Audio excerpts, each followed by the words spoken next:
जय माता रानी दोस्तों, मैं नीता विक्रम चैनल में आपका स्वागत करती हूँ। माता रानी के नाम का जयकारा लगाएं।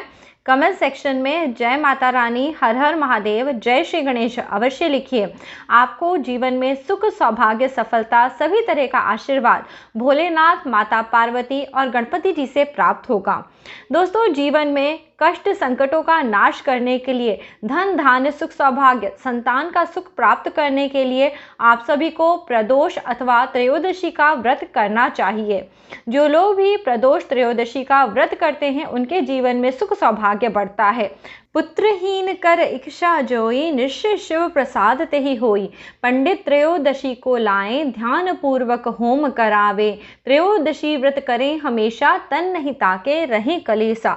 धूप दीप नैवेद्य चढ़ाएं, शंकर सम्मुख पाठ सुनाएं। जन्म जन्म के पाप नसावें।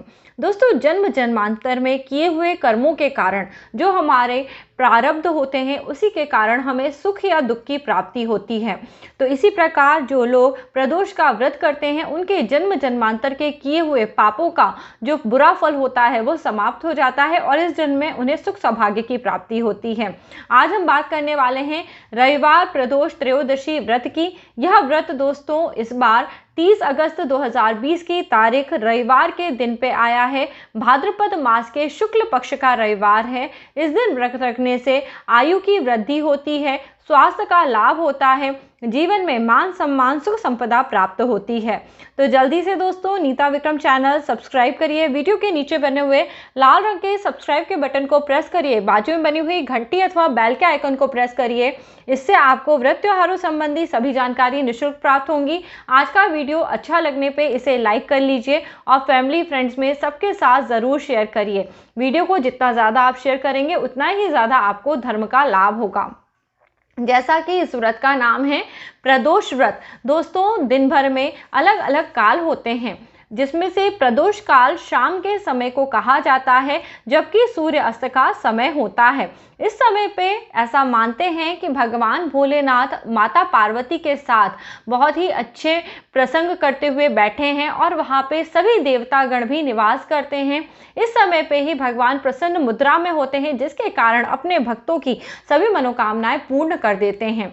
दोस्तों, प्रदोष का व्रत अलग अलग दिनों पे होने के कारण इसके अलग अलग नाम हैं, परंतु जो लोग पहली बार रविवार के दिन से प्रदोष का व्रत शुरू करते हैं उन्हें अच्छी आयु मिलती है, अच्छा स्वास्थ्य मिलता है। इसी प्रकार यदि सोमवार के प्रदोष से व्रत की शुरुआत करी जाती है तो मनोवांछित मनोकामनाओं की पूर्ति होती है। इस प्रकार अलग अलग प्रदोष व्रत की अलग अलग महिमा है। जब भी आप प्रदोष के व्रत का प्रारंभ करें उसे कम से कम 1 वर्ष तक आपको अवश्य करना चाहिए। 1 वर्ष प्रदोष का व्रत करने के बाद इसका उद्यापन कर देने से आपकी जो भी मनोकामना होती है वह फलित होती है और पूजा का पूर्ण फल आपको प्राप्त होता है। वैसे मैंने अपने चैनल पे विस्तार से प्रदोष व्रत कब से शुरू करना है यह डाला हुआ है। आप सर्च करके देख सकते हैं नीता विक्रम प्रदोष व्रत कब से शुरू करें। सारे नियम आपको पता पड़ जाएंगे और आप प्रदोष के व्रत को अच्छे से रख पाएंगे। दोस्तों, प्रदोष के व्रत में यह व्रत शाम के समय तक रहता है। आप रात्रि के समय भोजन कर सकते हैं, ऐसा नियम है। सुबह के समय जो लोग भी प्रदोष का व्रत करते हैं उन्हें ब्रह्म मुहूर्त में या जल्दी कम से कम 8 बजे से पहले उठ जाना चाहिए। अपने नित्य कार्यों से निवृत्त हो, सफेद पीले रंग के हल्के रंग के वस्त्र पहने, क्योंकि भोलेनाथ के पूजन में बहुत ही भड़कीले या फिर चमके वाले कलर के वस्त्र नहीं पहने जाते। हल्के रंग के वस्त्र पहने, हाथ में साबुत चावल सफेद रंग के अक्षत लेने चाहिए और थोड़े से सफेद पुष्प लेके या फिर पीले पुष्प लेके भोलेनाथ के सामने अपने व्रत का दिन भर का संकल्प करना चाहिए कि आज मैंने यह प्रदोष का व्रत करा है, भगवान कृपा करके प्रदोष के व्रत को ग्रहण करें। यदि आप पहली बार व्रत कर रहे हैं तो आप संकल्प लेंगे कि आज से आप व्रत शुरू कर रहे हैं और 1 वर्ष तक नियमित सभी प्रदोषों के व्रत अब आप रखेंगे और जो भी आपकी मनोकामना हो वह पूर्ण हो, ऐसा भगवान से प्रार्थना करनी चाहिए। दोस्तों, प्रदोष का व्रत या कोई भी व्रत जब भी हम रखते हैं उसमें दान पुण्य का विशेष महिमा होती है। ऐसे ही प्रदोष का व्रत रखने में आपको दोस्तों गौ माता को भोजन जरूर कराना चाहिए। इस बार प्रदोष का व्रत रविवार के दिन है, तो दोस्तों रविवार के दिन गाय को यदि आप एक डेला गुड़ खिला देते हैं तो आपको बहुत ही ज़्यादा सुख सौभाग्य की प्राप्ति होती है। ऐसा माना जाता है जो लोग रविवार के दिन गाय को भोजन देते हैं या उन्हें स्नान कराते हैं, उनके घर में सदैव माँ लक्ष्मी की कृपा बनी रहती है। दोस्तों यदि गाय सींग वाली है और शांत है, इस बात का ध्यान रखिए। यदि आप गाय के सींगों को हाथों से छू सकते हैं तो उन्हें छूना चाहिए। ऐसा करने से आपका चंद्र ग्रह अच्छा होता है। और गाय को भोजन देने के बाद जिस तरफ गाय की पूंछ होती है, पीछे के हिस्से पे हाथ लगाना भी बहुत शुभ होता है। परंतु यदि गाय कई बार गुस्सा कर देती है, लात मार देती है, तो दूर रहना चाहिए। आप मंदिर जाएं, भोले बाबा की पिंडी के आगे जो छोटे से नंदी देव बने होते हैं, उनके कानों को हाथ लगाना या फिर उनके पीछे के भाग को छूना भी बहुत शुभ माना जाता है, तो आप ये भी कर सकते हैं। प्रदोष व्रत के दिन पे मंदिर जाके पूजन अर्चन कर सकते हैं। घर में शाम के समय दोस्तों 4 या 5 बजे के आसपास स्नान करें। जो प्रदोष के व्रत की आपकी कथा है वो यदि आप शाम के समय पढ़ते हैं तो बहुत अच्छा है। यदि आप शाम में पूजन नहीं कर सकते तो सुबह के समय यह पूरा पूजन करें, भोलेनाथ का अभिषेक करें, दूध, दही, घी, शक्कर, शहद से इस क्रम में अभिषेक करें। पंचामृत बनाया है तो इसके बाद पंचामृत और गंगा जल से भी अभिषेक करें। शिव जी की पिंडी के ऊपर सफ़ेद रंग का चावल और क्या कहते हैं सफ़ेद रंग का चंदन और साथ ही साथ सफ़ेद रंग के आंकड़े के पुष्प, बिल्व पत्र, शमी पत्र, जो भी आपसे मिल पाए वह सभी चीज़ें अर्पित करें। साथ ही साथ भोलेनाथ के लिए जो नैवेद्य आप चढ़ा रहे हैं, यदि वह सफ़ेद रंग की मिठाई है तो बहुत अच्छी बात है। यह सभी चीज़ें अर्पित करें। भोलेनाथ माता पार्वती से हाथ जोड़कर प्रार्थना करनी चाहिए, हे भगवान, हमने यह आपका व्रत बिल्कुल आपकी प्रसन्नता प्राप्त करने के लिए रखा है, कृपा करके हमारे व्रत को सफल करें।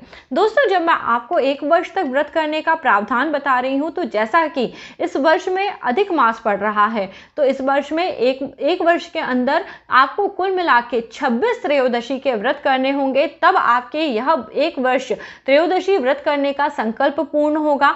तो जब भी आप व्रत करें, देख लें यदि उस साल में अधिक मास पड़ रहा है तो आपको 26 व्रत करने पड़ेंगे, और यदि अधिक मास नहीं पड़ता तो आप 24 त्रयोदशी या प्रदोष के व्रत करके अपने संकल्प को पूर्ण कर सकते हैं।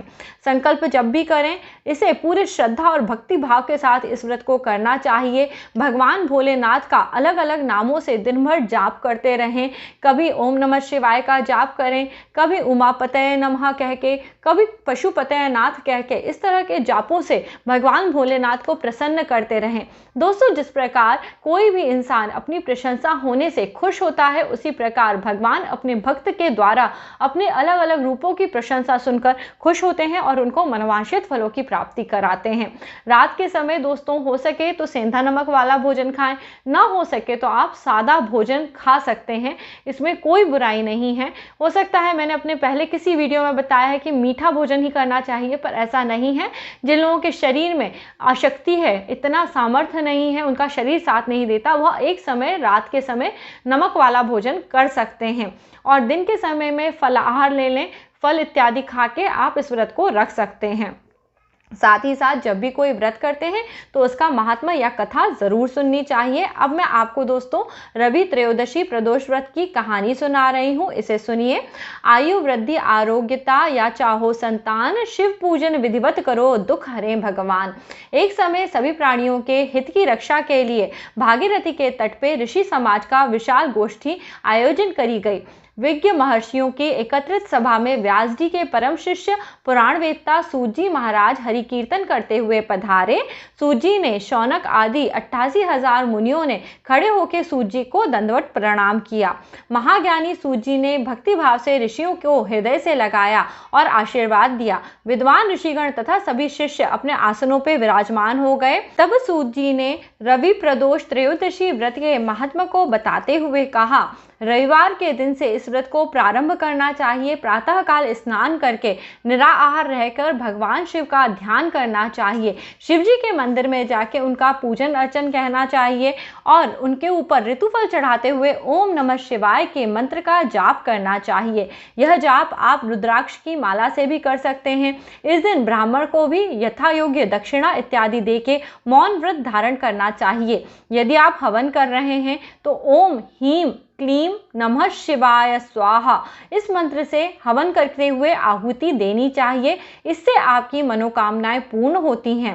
व्रत करके पृथ्वी पे शयन करने से और एक बार दिन में भोजन करने से सभी कार्य सिद्ध हो जाते हैं, ऐसा स्वयं सूत जी ने बताया है। इस व्रत को श्रावण मास में करने से इसका विशेष फल प्राप्त होता है। यह व्रत सभी तरह का सुख धन आरोग्यता देने वाला है। इस व्रत को स्वयं शंकर जी और सती ने वेदव्यास मुनि को सुनाया था। शौनक आदि ऋषि बोले, हे पूज्यवर महामते, आपने यह व्रत परम गोपनीय मंगलप्रद कष्ट निवारक बतलाया है। कृपया यह बताने का कष्ट करें, यह व्रत किसने किया और उसका क्या फल प्राप्त हुआ। इस पे सूत जी बोले, हे विचारवान ज्ञानियों, आप शिव के परम भक्त हैं। आपकी भक्ति देखकर मैं व्रती पुरुषों की कथा कहता हूँ। एक ग्राम में अति दीन ब्राह्मण निवास करता था। उसकी साध्वी स्त्री प्रदोष का व्रत किया करती थी। उसके घर एक ही पुत्र रत्न था। एक समय का जिक्र है, जब वह पुत्र गंगा में स्नान के लिए गया, दुर्भाग्यवश चोरों ने उसे घेर लिया। वह कहने लगे, हम तुम्हें मार देंगे, नहीं तो तुम अपने पिता का गुप्त धन हमें बता दो। बालक दीन भाव से कहने लगा, हे बंधुओं, हम अत्यंत दुखी दीन हैं, हमारे पास धन नहीं है। चोर फिर कहने लगे, तेरे पास पोटली में क्या बंधा है। बालक ने निसंकोच उत्तर दिया, मेरी माता ने मुझे रोटी बांध कर दी है। दूसरा चोर बोला, भाई यह तो अति दीन दुखी है, इसे छोड़ दो। बालक इतनी बात सुनकर वहां से प्रस्थान करने लगा और थककर वृक्ष की छाया में सो गया। उस समय नगर के सिपाही उन चोरों को खोजते हुए उस बालक के पास आए। सिपाहियों को बालक ने चोर समझ लिया और राजा के पास ले गए। राजा ने उसे कारावास में डालने की आज्ञा दे दी। उधर बालक की मां भगवान शिव जी का प्रदोष का व्रत कर रही थी। उसी रात्रि में राजा को स्वप्न हुआ कि यह बालक चोर नहीं है, प्रातःकाल इसे छोड़ दो, वरना अपना वैभव राज्य सब कुछ शीघ्र नष्ट कर दोगे। रात्रि समाप्त होने पर राजा ने उस बालक को सारा वृत्तांत पूछा। बालक ने सारा वृत्तांत सुनाया। बालक ने कहा, आपके सिपाही मुझे यहाँ पे पकड़ लाए हैं, परंतु मैं चोर नहीं हूँ। सिपाहियों को भेज के बालक के माता पिता को बुलवाया गया। राजा ने उन्हें जब भयभीत देखा तो कहा, भय मत करो, तुम्हारा बालक निर्दोष है। हम तुम्हारी दरिद्रता देखकर 5 गांव तुम्हें दान में देते हैं। शिव जी की दया से ब्राह्मण को आनंद होने लगा। इस प्रकार जो कोई इस व्रत को करता है उसे आनंद प्राप्त होता है।